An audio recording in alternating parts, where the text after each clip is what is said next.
MoviePass sold $10 a month for a product that cost it $50. It knew the maths. It scaled anyway, from 20,000 subscribers to 3 million in under a year, and burned itself to nothing doing it. This is how it collapsed. One company, one fatal decision, one autopsy.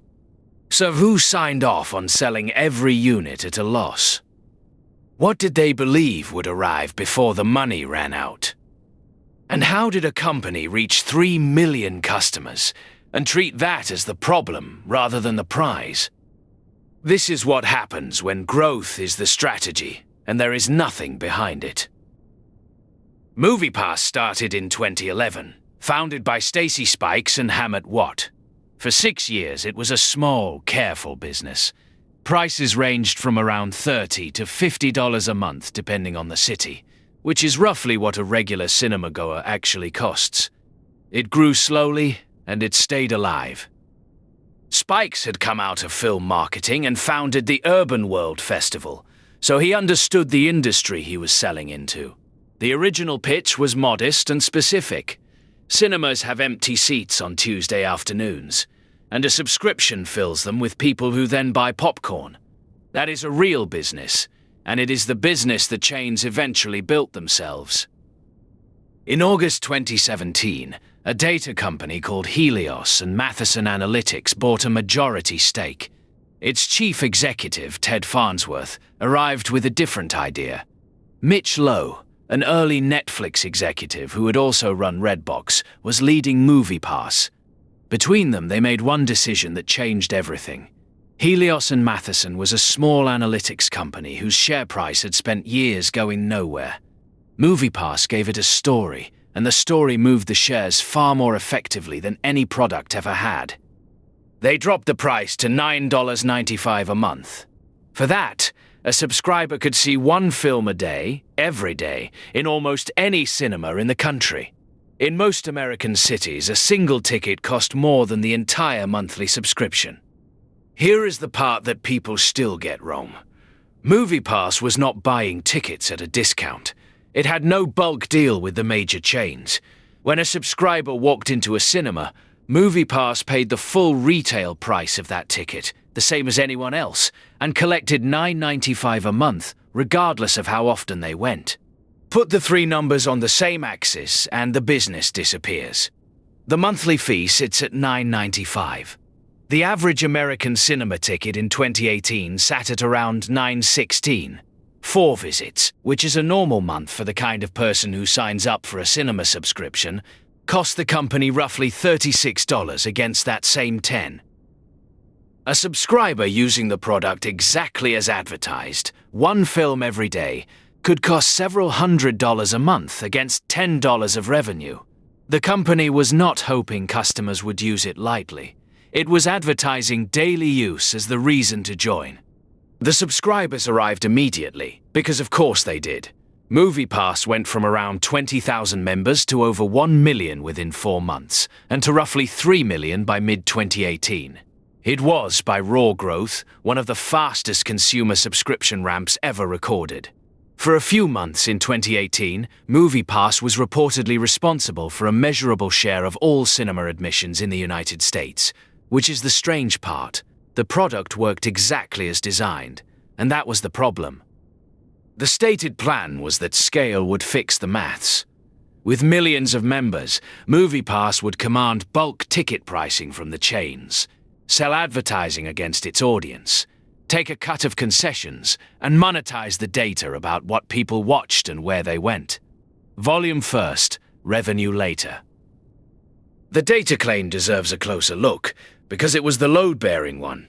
MoviePass told investors it would know who watched what, where and when, and that studios would pay for that. But the company only saw a ticket purchase, not a viewing habit anyone else lacked. Studios already buy far richer audience data, and cinemas already know their own sales. There was also a film studio.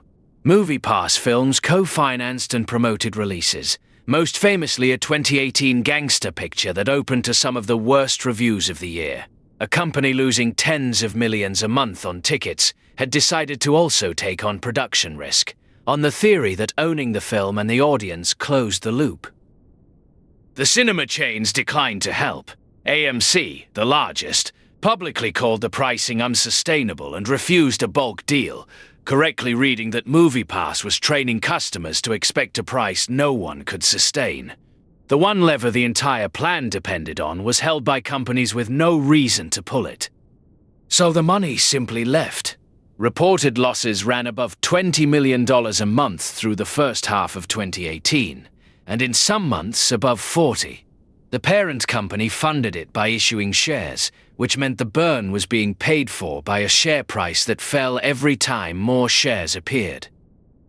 In June 2018, the parent company's shares were consolidated at a ratio of 1 for 250, a maneuver used to keep a listing alive when a price has collapsed toward nothing. Within weeks, the price had fallen back to where it started. The market had already finished its arithmetic. Then, in July 2018, MoviePass ran out of cash midday. The app stopped authorizing tickets while subscribers were standing in cinema lobbies. The company borrowed $5 million on an emergency basis to turn the service back on, a fact it disclosed publicly, which is roughly the corporate equivalent of announcing you have found the sofa change. What followed was a year of trying to unsell the promise. Price rises, then a return to $9.95 with a 3-film limit, surge pricing on popular titles, blackouts on the biggest releases, ticket verification requiring a photo of the stub. Each change was rational, and each one taught subscribers that the product they had bought no longer existed. The blackouts landed on exactly the films people had subscribed for. When the summer's biggest action release opened, large numbers of subscribers found it unavailable, which is the moment the value proposition inverted. A subscription that excludes the films everyone is talking about is not a discount. It is a lottery. One tactic went further than the others. To stop heavy users seeing the most expensive films, the company changed some subscribers' passwords without telling them, so they could not log in on opening weekend. Regulators later treated that, and the marketing around unlimited access, as deception. The company settled with the Federal Trade Commission in 2021. Meanwhile, the industry did the obvious thing, which is the detail that makes this a business story rather than a fraud story. AMC launched its own subscription, A-List, in 2018, priced around $20 a month for 3 films a week, sold by the company that owns the cinemas and the concession stands.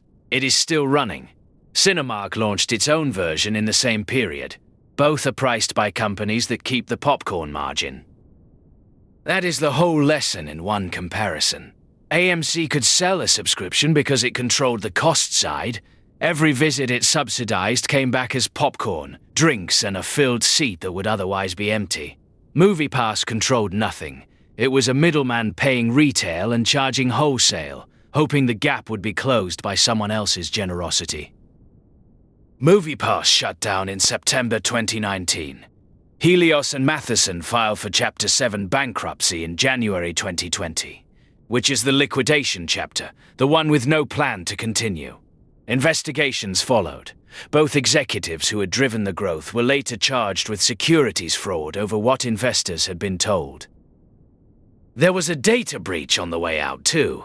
In 2019, researchers found an unprotected company server exposing tens of thousands of customer records, including card numbers, sitting on the open internet without a password. For a business whose entire pitch to investors was the value of its data, it was a fitting last detail. The criminal cases followed. Both executives were charged with securities fraud in 2022 over what investors had been told about the business, and one later pleaded guilty. That is a separate story from the economics, and it matters here only because it explains why the company kept insisting the model worked, long after the numbers said otherwise. And this is how it ends when the arithmetic finally lands.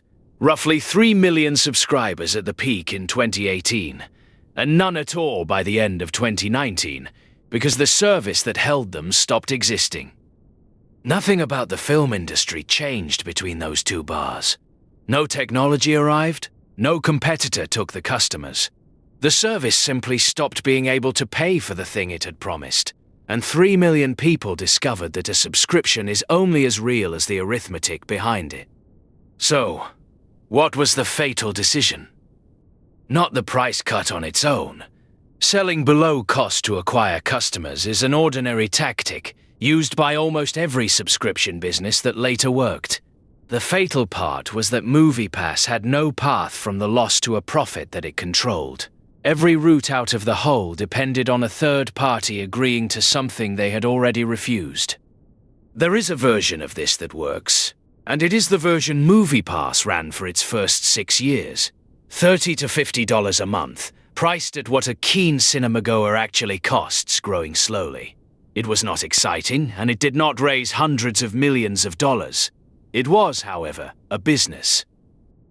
Stacy Spikes, one of the original founders, bought the brand out of bankruptcy and relaunched it in 2022, priced sensibly and built on credits rather than unlimited access. It is small. That is the point. The name survived the thing that made it famous. MoviePass proved the demand was real. 3 million people wanted a cinema subscription, and the industry now sells them one. It just could not be sold by a company that paid retail for every seat and hoped scale would rewrite the price of a ticket. Growth was never the strategy. It was the receipt. Nobody thinks they're the next collapse. Subscribe and see how it happens in Why Pan Am Ruled the Sky and then disappeared.